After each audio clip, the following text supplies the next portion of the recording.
नमस्कार विद्यार्थी मित्रांनो, स्वागत आहे सर्वांचं आपल्या युट्यूब चॅनलवर. मित्रांनो, आजच्या या व्हिडिओमध्ये आपण रेल्वे गट ड भरती म्हणजेच RRB ग्रुप डी भरतीचे जे आज झालेला पेपर आहे, तर आज झालेल्या पेपरमधील ज्या 3 शिफ्ट होत्या त्या 3 शिफ्टमधील विद्यार्थ्यांनी आपल्याला जे काही प्रश्न पाठवले, तर ते प्रश्न आपण आजच्या या व्हिडिओमध्ये घेणार आहोत. सर्वांनी हा व्हिडिओ अगदी शेवटपर्यंत बघायचा आहे. निश्चितच उद्या होणाऱ्या परीक्षेकरता तुम्हाला या व्हिडिओचा फायदा होईल, त्यामुळे सर्वांनी हा व्हिडिओ अगदी शेवटपर्यंत बघायचा. विद्यार्थी मित्र बघा, या व्हिडिओमध्ये आपण करंट अफेअर्स आणि जीकेचे प्रश्न हे घेणार आहोत. अत्यंत महत्त्वपूर्ण असा हा व्हिडिओ असणार आहे, त्यामुळे सर्वांनी आणि पेपरचा जो पॅटर्न बदललेला आहे त्या पॅटर्न नुसार कुठल्या पद्धतीचे प्रश्न आपल्याला विचारले जातात हे देखील यामध्ये आपण बघणार आहोत. चला तर मग व्हिडिओला सुरुवात करूया. बघा, या ठिकाणी पहिला प्रश्न काय आहे, 1 ऑक्टोबर 2025 रोजी, ओके, 1 ऑक्टोबर 2025 रोजी या ठिकाणी बघा, जय जय कोणतं जे आहे या ठिकाणी कोणत्या गीताला 150 वर्ष पूर्ण झाली. ओके, बघा, 1 ऑक्टोबर 2025 रोजी कोणत्या गीताला 150 वर्ष पूर्ण झाली असा प्रश्न या ठिकाणी आपल्याला विचारलेला आहे. ओके, कोणतं गीत आहे बरं या ठिकाणी? बघा, या ठिकाणी जनगण मन, ओके, त्यानंतर वंदे मातरम, त्यानंतर गरजा महाराष्ट्र माझा की यापैकी नाही. तर विद्यार्थी मित्रो, 1 ऑक्टोबर 2025 रोजी जे वंदे मातरम आहे, ओके, वंदे मातरम या गीताला काय झालेली आहे, तर या ठिकाणी 150 वर्ष ही पूर्ण झालेली आहेत. ऑप्शन नंबर ए या प्रश्नाचं 2 या प्रश्नाचं योग्य असं उत्तर आहे. ओके, बघा, यानंतर पुढचा प्रश्न बघा, मिस वर्ल्ड 2025 चा विजेता कोण ठरली आहे? ओके, मिस वर्ल्ड 2025 ची विजेता कोण ठरली आहे असा प्रश्न या ठिकाणी आपल्याला विचारलेला आहे. ऑप्शन बघा, एक आहे ओपुल सुचाता, 2 आहे व्हिक्टोरिया थेलविग, 3 आहे अमेलिया कीर आणि 4 आहे नंदिनी गुप्ता. तर विद्यार्थी मित्रो, मिस वर्ल्ड 2025 कोण ठरलेली आहे? तर या ठिकाणी विद्यार्थी मित्रो ओपल सुचाता ऑप्शन नंबर 1 आपल्या या प्रश्नाचं योग्य असं उत्तर आहे. या ठिकाणी मिस वर्ल्ड 2025 ही ठरलेली आहे. ओके, बघा, यानंतर पुढील प्रश्न बघा विद्यार्थी मित्रो, पुढचा प्रश्न काय विचारला बघा, या ठिकाणी अत्यंत महत्त्वपूर्ण प्रश्न या ठिकाणी चालू घडामोडीचे प्रश्न खूप महत्त्वपूर्ण आहे. या ठिकाणी बघा, भारतातील पहिली AI अंगणवाडी कोणती ठरली आहे? बघा, भारतातील पहिली AI अंगणवाडी कोणती ठरली आहे असा प्रश्न या ठिकाणी विचारलेला आहे. बघा विद्यार्थी मित्र, भारतातील पहिली म्हटलेला आहे, त्यामुळे भारतातील पहिले कोणतेही असो या ठिकाणी आपल्याला इतर जे स्पर्धा परीक्षा असतात त्यामुळे डेफिनेटली तो प्रश्न रिपीट व्हायचे चान्सेस असतो. त्यामुळे हा प्रश्न आपण IMP कॅटेगरीमध्ये घेऊया.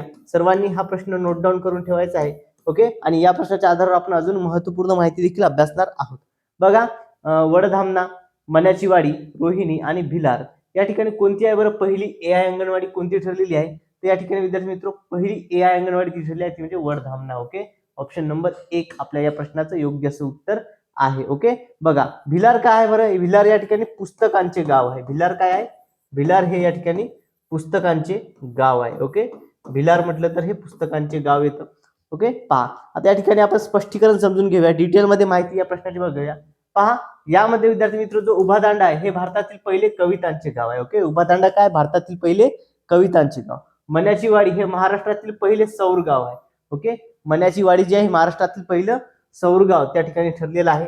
ओके, बघा, यानंतर जे आहे वडधामना, ओके, यावरती आपला प्रश्न होता, हे भारतातील पहिली AI अंगणवाडी आहे. वडधामना काय? ही भारतातील पहिली AI अंगणवाडी आहे. त्यानंतर भिलार, भिलार हे भारतातील पहिलं पुस्तकांचे गाव आहे. भिलार काय आहे? पुस्तकांचे गाव आहे. आणि मांगर जो आहे, ओके, मांगर हे या ठिकाणी भारतातील पहिले मधाचे गाव आहे. तर बघा, या ठिकाणी एक अजून महाराष्ट्रातील फळझाडांचे गाव आहे. ओके, ते कोणते आहे? तर धुमाळवाडी. ओके, फळांचे गाव कोणतं? धुमाळवाडी. या ठिकाणी अत्यंत महत्त्वपूर्ण आहे. यावरती आपल्याला आगामी पोलीस भरती, तलाठी भरती, वनरक्षक भरतीवरती प्रश्न हे बघायला मिळू शकतो. त्यामुळे सर्वांनी या स्लाइडचा स्क्रीनशॉट घ्यायचा आहे किंवा ही स्लाइड आपल्याला PDF मध्ये देखील डाउनलोड करता येणार आहे. तुम्हाला ही PDF देखील डाउनलोड करता येणार आहे. त्याकरता तुम्ही करायचं काय, तर आपल्या चॅनल आधी तुम्ही सबस्क्राईब करायचं आहे, बेल आयकॉनला प्रेस करायचं आहे आणि कमेंटमध्ये PDF मेसेज करायचा आहे किंवा आपलं टेलिग्राम चॅनल तुम्ही जॉईन करायचं आहे, ज्याची लिंक या व्हिडिओच्या डिस्क्रिप्शन बॉक्समध्ये दिलेली आहे. ओके, चलो, यानंतर पुढचा प्रश्न बघा, पहिला MS स्वामीनाथन अन्न आणि शांती पुरस्कार 2025 कोणाला मिळाला? हा प्रश्न देखील IMP कन्सिडर आहे विद्यार्थी मित्र. ओके, कारण की पहिला MS स्वामीनाथन अन्न आणि शांती पुरस्कार म्हटलेला आहे. या ठिकाणी पहिलीच आवृत्ती आहे, कोणाला मिळाला? बघा, प्रोफेसर सौमित्र दत्ता, प्रोफेसर ॲडेल नाले, सुधीर रसाळ आणि या ठिकाणी चंद्रिका टंडन. तो कोणाला मिळाला विद्यार्थी मित्र? MS स्वामीनाथन जो आहे पहिला अन्न आणि शांती पुरस्कार हा प्रोफेसर ॲडेल नाले यांना मिळालेला आहे. ऑप्शन नंबर 2 आपल्या प्रश्नाचं योग्य असं उत्तर आहे. ओके, बघा आता विद्यार्थी मित्र या ठिकाणी सुधीर रसाळे साहित्य संबंधित आहेत. ओके, यांना साहित्य संबंधित पुरस्कार मिळाला. चंद्रिका टंडन ग्रॅमी पुरस्कार. ओके, चंद्रिका टंडन यांना कोणता मिळाला? ग्रॅमी पुरस्कार. बघा या ठिकाणी विद्यार्थी मित्र 7 ऑगस्ट 2025 रोजी पहिला MS Swaminathan award for food and peace 2025. Okay, हा प्रोफेसर ॲडन नाले यांना, हे नायजेरियन आहेत. ओके, यांना काय हा मिळालेला आहे. आणि नवी दिल्ली येथे पंतप्रधान श्री नरेंद्र मोदी यांच्या हस्ते हा त्यांना प्रदान करण्यात आला. आता बघा या ठिकाणी कृषी संशोधना संबंधित त्यांचा हा कार्य होतं, त्या दृष्टिकोनातून त्यांना हा पुरस्कार प्राप्त झालेला आहे. बघा प्रोफेसर नाले यांनी आफ्रिकेतील शेती आणि अन्न सुरक्षा यावर महत्वपूर्ण संशोधन केले आहे आणि त्यांनी सहारा वाळवंटाखालील आफ्रिकेतील जो दुष्काळग्रस्त भाग आहे, ज्या भागात उच्च उत्पन्न देणाऱ्या आणि हवामान सहिष्णू पिकांच्या जाती त्या ठिकाणी त्यांनी विकसित केल्या आहेत. ओके, क्लिअर आहे सर्वांना? बघा त्यानंतर पुढील माहिती बघा, पुढील माहिती आपण या ठिकाणी अभ्यास करूया. यामध्ये बघा प्रोफेसर सौमित्र दत्ता हे काय, हे ज्युरीचे अध्यक्ष होते. ओके, ती जी ज्युरी होती त्या ठिकाणी बघा या ठिकाणी पुरस्कार वितरणासाठी जी ज्युरी नेमली त्यामध्ये अध्यक्ष होते प्रोफेसर सौमित्र दत्ता. आणि प्रोफेसर ॲडन नाले यांना हा पुरस्कारच मिळालेला आहे, स्वामी नाथन अन्न व शांती पुरस्कार 2025. सुधीर रसाळ जे आहे हे साहित्य अकादमी पुरस्कार 2025 यांना प्राप्त झालेला आहे. चंद्रिका टंडन यांना ग्रॅमी पुरस्कार मिळालेला आहे. ओके, आपण सर्व ऑप्शन देखील या ठिकाणी टॅली केलेले आहेत. या ठिकाणी सर्व ऑप्शन देखील आपण विश्लेषणात्मक बघितले आहेत, म्हणजे त्या ऑप्शनवर देखील तुम्हाला आगामी शिफ्टमध्ये किंवा आगामी परीक्षेमध्ये प्रश्न आला तर त्या ठिकाणी तुमचा तो चुकता कामा नाही विद्यार्थी मित्र. ओके, आणि विद्यार्थी मित्र एक वेळ सर्वांनी काय करायचं आहे, व्हिडिओ आवडत असल्यास सर्वांनी व्हिडिओला लाईक करायचं आहे आणि आपल्या चॅनलला सबस्क्राईब करायचं आहे. तसेच आपल्या या व्हिडिओची लिंक आपल्या सर्व व्हॉट्सअप ग्रुपवरती शेअर करायची, आपल्या सर्व मित्रमैत्रिणींना देखील शेअर करायची आहे. ओके, बघा भारताचे नवीन 15वे उपराष्ट्रपती कोण ठरले आहेत? ओके, भारताचे नवीन 15वे उपराष्ट्रपती कोण झाले आहे असा प्रश्न या ठिकाणी आपल्याला विचारलेला आहे. ओके, नवीन उपराष्ट्रपती बघा या ठिकाणी आचार्य देवव्रत, CP राधाकृष्णन, जगदीप धनखड आणि श्री चंद्रशेखर. तर विद्यार्थी मित्र या ठिकाणी 15वे म्हटलेलं आहे तर ते झाले आहेत CP राधाकृष्णन. ओके, कोण झाले आहेत? CP राधाकृष्णन हे आपल्या प्रश्नाचं योग्य असं उत्तर आहे. आता बघा या ठिकाणी विद्यार्थी मित्र हे उपराष्ट्रपती झाले आहेत, मात्र यांच्यापूर्वी कोण होते तर जगदीप धनखड हे 14वे होते. ओके, हे किती होते? 14वे. मात्र प्रकृतीच्या कारणास्तव यांनी काय आपल्या पदाचा राजीनामा दिला आणि या ठिकाणी CP राधाकृष्णन हे उपराष्ट्रपती बनले. आता CP राधाकृष्णन हे आपल्या देशाचे उपराष्ट्रपती बनण्याच्या अगोदर महाराष्ट्र राज्याचे राज्यपाल होते. ओके, हे काय होते? महाराष्ट्राचे राज्यपाल होते. आपले राज्य जे आहे महाराष्ट्र. ओके, तर त्यापूर्वी काय होते? हे त्या ठिकाणी राज्यपाल म्हणून कार्यरत होते. आता बघा मग यांचं राज्यपालाचं पद रिकामं झालं, मग यांच्या ठिकाणी आचार्य देवव्रत हे जे आहेत हे नवीन महाराष्ट्राचे राज्यपाल म्हणून नियुक्त झाले. ओके, हे नवीन राज्यपाल या ठिकाणी म्हणून आपल्या महाराष्ट्राचे नियुक्त झाले. आता बघा या ठिकाणी आपण उपराष्ट्रपती पदासंबंधी बघूया. तत्पूर्वी पहा CP राधाकृष्णन यांनी जे आहे भारताचे 15वे उपराष्ट्रपती आणि राज्यसभेचे सभापती म्हणून शपथ घेतली आणि या ठिकाणी राष्ट्रपती भवनात झालेल्या शपथविधी समारंभात राष्ट्रपती द्रौपदी मुर्मू यांनी CP राधाकृष्णन यांना शपथ दिली आणि राधाकृष्णन हे यापूर्वी महाराष्ट्राचे राज्यपाल देखील होते. ओके, पहा आता उपराष्ट्रपती जे आहेत या ठिकाणी उपराष्ट्रपतीचं कलम कोणतं आहे तर कलम 63 नुसार उपराष्ट्रपती. ओके, बघा आता घटनात्मक स्थान काय आहे या पदाचं तर राष्ट्रपती नंतर हे दुसरं सर्वोच्च पद आहे. ओके, उपराष्ट्रपती पद जे आहे राष्ट्रपती पदानंतर दुसरं सर्वोच्च पद आहे आणि यांचं कार्य काय असतं तर राष्ट्रपतींच्या अनुपस्थितीमध्ये या ठिकाणी राष्ट्रपती पदाची जी काही कार्य आहे ती त्यांना त्या ठिकाणी पार पाडावी लागतात. आणि एक महत्वपूर्ण म्हणजे ते राज्यसभेचे या ठिकाणी काय असतात, मुख्य कर्तव्य काय त्यांचं तर राज्यसभेचे हे पदसिद्ध अध्यक्ष असतात. राज्यसभेचे अध्यक्ष बनून त्यांना त्या ठिकाणी काम बघावं लागतं. ओके, बघा विद्यार्थी मित्र स्पष्टीकरण आवडलं असल्यास सर्वांनी व्हिडिओ लाईक करायचा आहे आणि आपल्या चॅनलला सबस्क्राईब करायचं आहे. ओके, चलो बघा आता हे झालं. यानंतर आपण पुढील घटक समजूया. पुढचा घटक काय आहे हे अभ्यासूया. बघा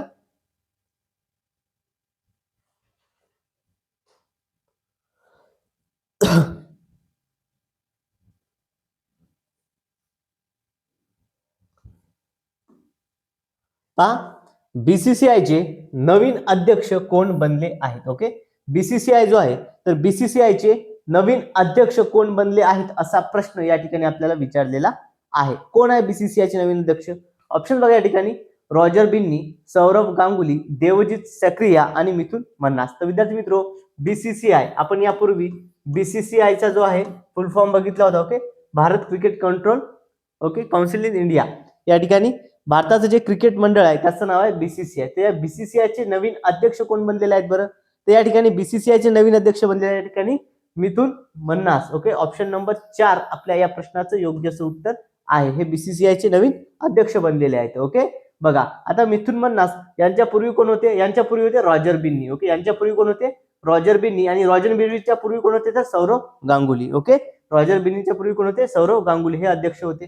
बघा, मिथुन मन्नास यांनी 28 सप्टेंबर 2025 रोजी भारतीय क्रिकेट नियामक मंडळाच्या म्हणजे बीसीसीआयच्या 37व्या अध्यक्षपदाचा जो आहे पदभार स्वीकारला आणि त्यांनी रॉजर बिन्नी यांची जागा घेतली. यापूर्वी सांगितलं मी, रॉजर बिन्नी यांची जागा घेतली आणि सौरव गांगुली आणि रॉजर बिन्नी यांच्यानंतर बीसीसीआयचे अध्यक्ष होणारे मन्नास हे तिसरी माजी क्रिकेटपटू ठरले आहेत. ओके, बघा हे तिसरे माजी क्रिकेटपटू आहेत की ज्यांनी बीसीसीआयचं अध्यक्षपद त्या ठिकाणी ग्रहण केलेलं आहे.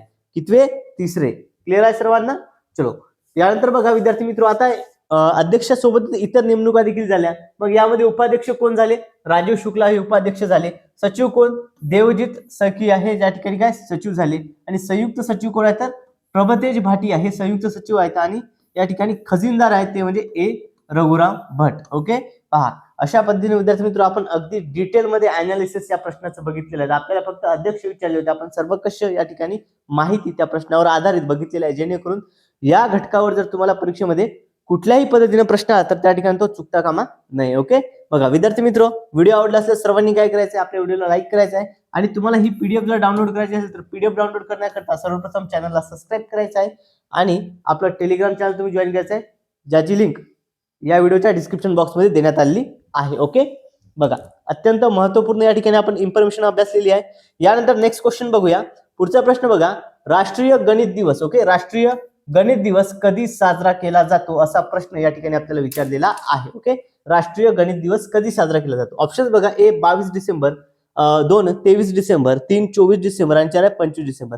तर बघा या ठिकाणी जो राष्ट्रीय गणित दिवस आहे विद्यार्थी मित्र हा 22 डिसेंबर रोजी साजरा केला जात असतो. त्यामुळे ऑप्शन नंबर 1 आपल्या या प्रश्नाचं योग्य असं उत्तर आहे. ओके, बघा 22 डिसेंबर रोजी दरवर्षी काय असतो? राष्ट्रीय गणित दिवस जो आहे हा साजरा केला जात असतो विद्यार्थी मित्र. ओके, राष्ट्रीय गणित दिवस किती साजरा केला जातो? तर 22 डिसेंबर रोजी हा साजरा केला जात असतो. बघा या ठिकाणी 22 डिसेंबर हा काय राष्ट्रीय गणित दिवस रामानुज यांची जयंती आहे. त्यानंतर 23 डिसेंबर जो आहे जो राष्ट्रीय चिकित्सा दिवस जो आहे या म्हणून साजरा केला जातो. राष्ट्रीय किसान दिवस म्हणून साजरा केला जातो. तर चौधरी चरण सिंग यांची जयंती. 24 सप्टेंबर जो आहे हा राष्ट्रीय ग्राहक दिन म्हणून साजरा केला जातो. तर 25 सप्टेंबर जो आहे राष्ट्रीय सुशासन दिन, अटल बिहारी वाजपेयी यांची जन्मजयंती. ओके, यांची जी जयंती आहे ही सुशासन दिन म्हणून साजरा केला जात असतं. ओके, क्लिअर आहे सर्वांना? चलो, त्यानंतर पुढचा प्रश्न बघा, देशाचे 26वे मुख्य निवडणूक आयुक्त म्हणून कोणाची नियुक्ती करण्यात आली आहे? ओके, देशाचे 26वे मुख्य निवडणूक आयुक्त म्हणून कोणाची नियुक्ती करण्यात आली आहे असा प्रश्न या ठिकाणी आपल्याला विचारलेला आहे. पर्याय बघा, एक आहे दिनेश वाघमारे, 2 ज्ञानेश कुमार, 3 पराग जैन आणि 4 आहे उर्जित पटेल. तर देशाचे 26वे मुख्य निवडणूक आयुक्त देशाचे विचारलेले आहे. ओके, मुख्य निवडणूक आयुक्त जे आहे त्याचे विचारलेले आहे. तर विद्यार्थी मित्र ते आहेत कोण? तर Gyanesh Kumar. Okay, option number 2 हे या प्रश्नाचं उत्तर आहे. आता जो आपला निवडणूक आयोग आहे, निवडणूक आयोगाची कलम कोणती आहे? तर 324 नुसार निवडणूक आयोगाची स्थापना करण्यात आलेली आहे. ओके, बघा या ठिकाणी. आणि दिनेश वाघमारे हे काय? तर हे राज्य निवडणूक आयोगाचे अध्यक्ष आहेत. दिनेश वाघमारे काय? ते राज्य निवडणूक आयोग जो आहे तर या ठिकाणी हे राज्य निवडणूक आयोगाचे अध्यक्ष आहेत. ओके, दिनेश वाघमारे हे राज्य निवडणूक आयोगाचे अध्यक्ष आहेत आणि ज्ञानेश कुमार हे मुख्य निवडणूक आयोगाचे 26वे अध्यक्ष त्या ठिकाणी आहेत. बघा या ठिकाणी आपण स्पष्टीकरण देखील अभ्यासूया. दिनेश वाघमारे महाराष्ट्र राज्य निवडणूक आयुक्त आहेत. त्यानंतर ज्ञानेश कुमार, ओके, त्यानंतर मुख्य निवडणूक आयुक्त. त्यानंतर पराग जैन जे होते, पराग जैन हे रॉचे प्रमुख आहेत. पराग जैन काय आहेत? रॉचे प्रमुख आहेत पराग जैन. आणि उर्जित पटेल हे IMF चे संचालक आहेत. उर्जित पटेल काय? IMF चे संचालक. आणि हे पूर्व या ठिकाणी RBI गव्हर्नर देखील होते. ओके, उर्जित पटेल काय होते? पूर्व RBI गव्हर्नर देखील होते. ओके, चलो विद्यार्थी मित्र, स्पष्टीकरण आवडत असल्यास सर्वांनी व्हिडिओला लाईक करायचं आहे. आणि जर अजूनही आपल्या चॅनलला तुम्ही सबस्क्राईब केलं नसेल तर सर्वांनी आपल्या चॅनलला सबस्क्राईब करायचं आहे. ओके, बघा यानंतर पहा, आता निवडणूक आयोग जो आहे या संदर्भात आपण थोडीशी माहिती अभ्यासूया. पहा, निवडणूक आयोगाची स्थापना ही 25 जानेवारी 1950 रोजी करण्यात आली. आणि कलम कोणता आहे? 324 यापूर्वीच आपण अभ्यासलं. मुख्यालय कुठे आहे? नवी दिल्ली या ठिकाणी आहे. आणि दरवर्षी विद्यार्थी मित्र 25 जानेवारी ओके निवडणूक आयोगाची स्थापना आहे म्हणून 25 जानेवारी हा जो दिवस आहे हा मतदार दिन म्हणून साजरा केला जात असतो. ओके, 25 जानेवारी रोजी काय मतदार दिन म्हणून साजरा केला जात असतो. ही एक ऍडिशनल इन्फॉर्मेशन या ठिकाणी आपल्याला माहिती असणं गरजेची आहे. ओके, चलो यानंतर पुढचा प्रश्न बघा, पहिला बिमस्टेक पारंपरिक रंगीत महोत्सव कुठे आयोजित करण्यात आला? बघा, पहिला जो बिमस्टेक पारंपरिक रंगीत महोत्सव आहे हा कोणत्या ठिकाणी आयोजित करण्यात आला असा प्रश्न या ठिकाणी आपल्याला विचारलेला आहे. ऑप्शन बघा, एक आहे नवी दिल्ली, 2 ग्वालियर, 3 जयपूर आणि 4 आहे भुवनेश्वर. तर बिमस्टेक पारंपरिक रंगीत महोत्सव जो आहे विद्यार्थी मित्रो हा नवी दिल्ली या ठिकाणी आयोजित करण्यात आला होता. ओके, कुठे? तर नवी दिल्ली. त्यामुळे ऑप्शन नंबर 1 नवी दिल्ली हे आपल्या प्रश्नाचं या ठिकाणी योग्य असं उत्तर आहे. ओके, बघा या ठिकाणी विद्यार्थी मित्रो याचं जे आयोजन आहे पहिला बिमस्टेक पारंपरिक संगीत महोत्सव जो आहे ओके नवी दिल्ली येथे भारत येथे या ठिकाणी भारत मंडपम. ओके, बघा या ठिकाणी कुठे? तर हा भारत मंडपम या ठिकाणी ऑगस्ट 2025 मध्ये आयोजित करण्यात आला होता, ज्याचे उद्घाटन परराष्ट्र मंत्री डॉक्टर एस जयशंकर यांनी केले. कोणी केले उद्घाटन? एस जयशंकर यांनी केले. आणि भारतीय सांस्कृतिक संबंध परिषदेने या ठिकाणी म्हणजे ICCR याने सप्तसूर 7 राष्ट्रे. ओके, बघा या ठिकाणी सप्तसूर म्हटलं, यामध्ये काय आहे?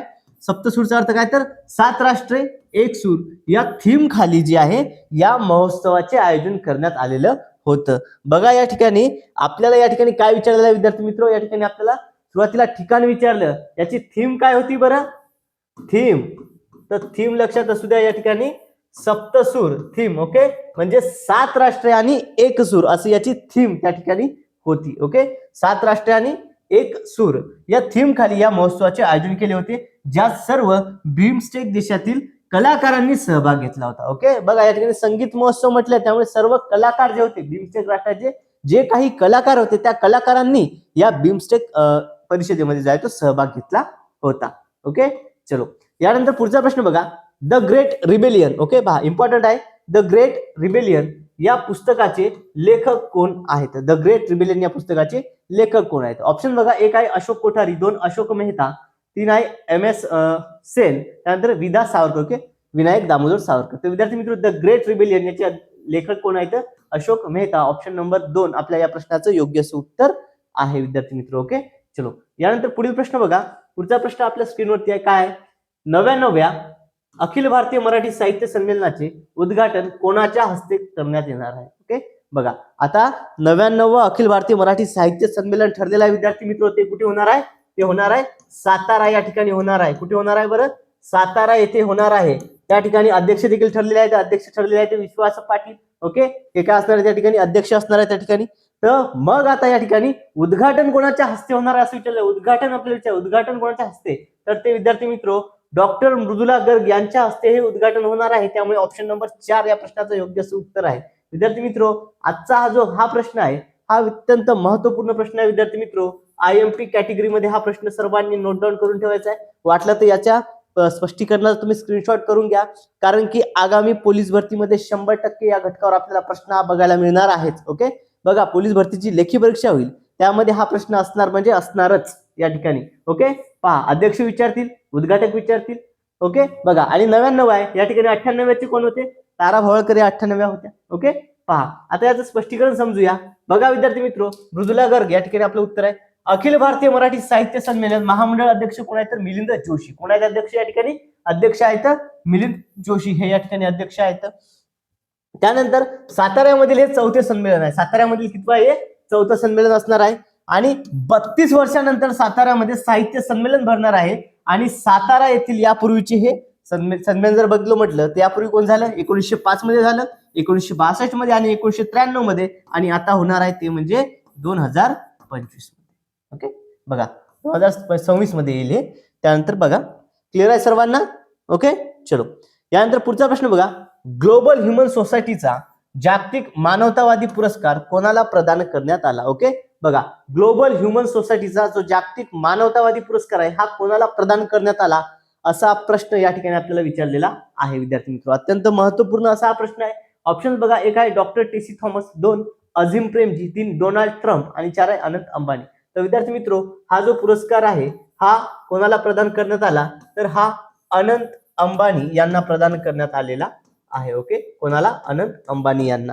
बघा या ठिकाणी हा पुरस्कार मिळवणारे अनंत अंबानी हे आशियातील सर्वात पहिले तरुण व्यक्ती या ठिकाणी ठरलेले आहेत विद्यार्थी मित्र. ओके, पहा आता या ठिकाणी अनंत अंबानी यांना यांच्या वनतारा प्रकल्पाद्वारे वन्यजीव संरक्षण आणि पशु कल्याण क्षेत्रात केलेल्या कार्यासाठी ग्लोबल ह्युमन सोसायटी कडून हा प्रतिष्ठित ग्लोबल ह्युमॅनिटेरियन अवॉर्ड जो आहे, ग्लोबल ह्युमॅनिटेरियन अवॉर्ड जो आहे हा प्रदान करण्यात आला. आणि हा पुरस्कार मिळवणार आहे सर्वात तरुण आणि पहिले आशियाई व्यक्ती जे ठरलेले आहेत. बघा इम्पॉर्टंट पॉईंट काय तर सर्वात तरुण आणि पहिले आशियाई व्यक्ती ठरलेले आहेत हा पुरस्कार मिळवणार आहे. कोण तर अनंत अंबानी. ओके, चला यानंतर पुढचा प्रश्न बघा, भारतातील पहिले ISO प्रमाणित पोलीस स्टेशन कोणते आहे? ओके, भारतातील पहिले ISO प्रमाणित पोलीस स्टेशन कोणते आहे असा प्रश्न या ठिकाणी विचारलेला आहे. बघा सायबराबाद जो आहे या ठिकाणी सायबराबाद पोलीस स्टेशन, दोन आहे अर्थकुल जे आहे पोलीस स्टेशन, त्यानंतर कॅनॉट प्लेस पोलीस स्टेशन आणि वांद्रे पोलीस स्टेशन. तर विद्यार्थी मित्रो या ठिकाणी अर्थुकल पोलीस स्टेशन हे आपल्या प्रश्नाचं योग्य असं उत्तर आहे. अर्थुकल पोलीस स्टेशन हे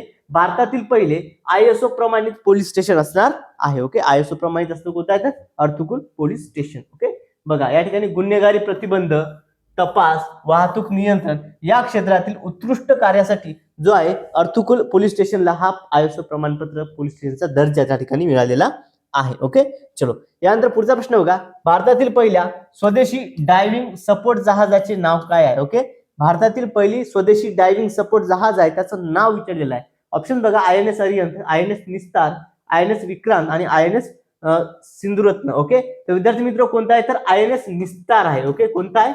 INS निस्तार. त्यामुळे ऑप्शन नंबर 2 INS निस्तार हे आपल्या प्रश्नाचं योग्य असं उत्तर असणार आहे. बघा भारतातील पहिल्या स्वदेशी डायव्हिंग सपोर्ट जहाजाचे नाव काय? INS निस्तार आहे. हिंदुस्तान शिपयार्ड लिमिटेड डिझाईन यांनी ते बांधलेलं आहे. ओके, कोणी बांधलेलं आहे?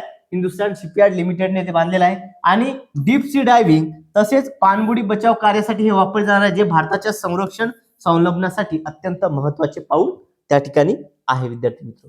ओके, बघा यानंतर पुढचा प्रश्न बघा आपल्या स्क्रीनवरती आहे. प्रश्न काय आहे या ठिकाणी, भारतातील पहिल्या make in India green hydrogen plant कोणत्या बंदरात उभारण्यात आला आहे? ओके, भारतातील पहिला make in India green hydrogen plant जो आहे हा कोणत्या बंदरात उभारण्यात आला आहे असा प्रश्न आहे. ऑप्शन बघा, एक आहे कांडला बंदर, 2 मुंद्रा बंदर, त्यानंतर 3 आहे पारादीप बंदर आणि 4 आहे विशाखापट्टणम बंदर. तर विद्यार्थी मित्रो पहिला कोणता आहे make in India green hydrogen plant हा कुठे आहे तर कांडला बंदरामध्ये उभारणार आहे. त्यामुळे ऑप्शन नंबर 1 कांडला बंदर हे आपल्या प्रश्नाचं या ठिकाणी योग्य असं उत्तर आहे. ओके, बघा आता विद्यार्थी मित्रो यामध्ये बघा भारतातील पहिला make in India green hydrogen plant जो आहे हा गुजरात मधील दीनदयाळ पोर्ट अथॉरिटी, ओके यालाच काय म्हणतात कांडला बंदर, येथे उभारण्यात आला आहे. जो बंदर क्षेत्रातील एक महत्वाकांक्षी प्रकल्प आहे आणि स्वच्छ ऊर्जेच्या दिशेने एक महत्वपूर्ण असं हे मोठं पाऊल त्या ठिकाणी आहे विद्यार्थी मित्रो. होप सर्वांना हे प्रश्न समजत असतील. ओके, चलो बघा विद्यार्थी मित्रो अशा पद्धतीने आपण महत्वपूर्ण प्रश्न अभ्यासले आहेत. विद्यार्थी मित्रो तुम्ही जर अजूनही आपल्या चॅनलला सबस्क्राईब केलं नसेल तर सर्वांनी आपल्या चॅनलला सबस्क्राईब करायचं आहे. आणि या क्लासची ही जी PDF नोट्स आहे, ही PDF नोट जर तुम्हाला हवी असेल तर ही PDF नोट्स देखील तुम्हाला मिळवता येणार आहे. ती मिळवण्याकरता काय करायचं आहे तर सर्वप्रथम आपल्या चॅनलला सबस्क्राईब करायचं आहे. त्यानंतर आपलं टेलिग्राम चॅनल तुम्ही जॉईन करायचं आहे, ज्यावरती या नोट्स अवेलेबल आहेत. ओके, यापूर्वी आपले जे काही क्लास झाले त्याचे नोट्स देखील तिथे अवेलेबल करण्यात आलेले आहेत विद्यार्थी मित्रो. त्या ठिकाणी जाऊन तुम्ही त्या नोट्स डाउनलोड करायच्या आहेत. ओके, आणि सोबतच व्हिडिओला लाईक करायचं आहे. यानंतर विद्यार्थी मित्र बघा जर तुम्ही अजूनही या ठिकाणी बघा आजच्या या व्हिडिओमध्ये आपण खूप महत्वपूर्ण प्रश्न बघितला जे की रेल्वे भरती ग्रुप डी मध्ये विचारण्यात आले होते. अशाच पद्धतीचे व्हिडिओ दररोज बघण्यासाठी तुम्ही आपल्या चॅनलला सबस्क्राईब करायचं आहे. आजच्या या व्हिडिओमध्ये एवढंच, भेटूयात पुढच्या व्हिडिओमध्ये. Thank you so much.